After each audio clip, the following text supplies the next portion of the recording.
A part of me hates the characterization of perfidia in one battle after another, but I also hate the burden of representation. Perfidia Beverly Hills, played wonderfully by Tiana Taylor, is a very complex character. She is a brave revolutionary who comes from a lineage of people who have fought against the system. She shoulders the responsibility of fighting injustice, but the film partially dilutes this by implying that she is sexually aroused by rebelling against oppressive systems. In the first 45 minutes of the film, we see Perfidia find power in arousing Colonel Lockjaw, who was responsible for imprisoning migrants. She enjoys seeing Bob build and set explosive, and there is one scene in a car where she asks him if he likes black girls. She is turned on by the thrill of rebelling and going against the grain. However, by centering her sexuality in her revolutionary work, the film reflects long-held stereotypes about black women that see us only as sexual creatures. There are a few other black female characters in the film, like Deandra, Willa, some of the nuns at the Sisters of the Brave Beaver, and a character called Jungle Pussy.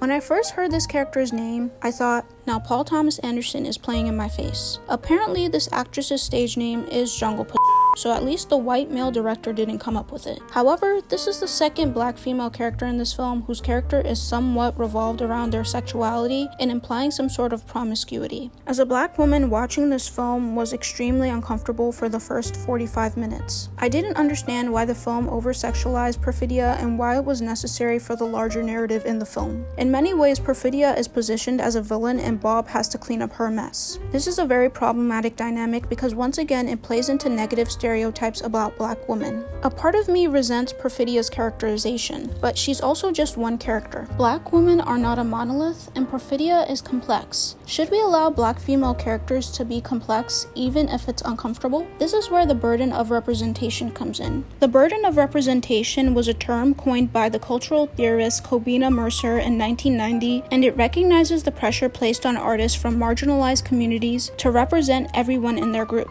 People who aren't from marginalized groups don't have this pressure because they have so many different characters that look like them and are different from one another. I believe if there was more mainstream black female representation, specifically of revolutionaries, Perfidia's character wouldn't be so scrutinized. Perfidia is one of a few black roles in a major mainstream film for 2025. So because of that, there is so much pressure on this character and how she represents black women and black revolutionaries. However, once again, this is just one character.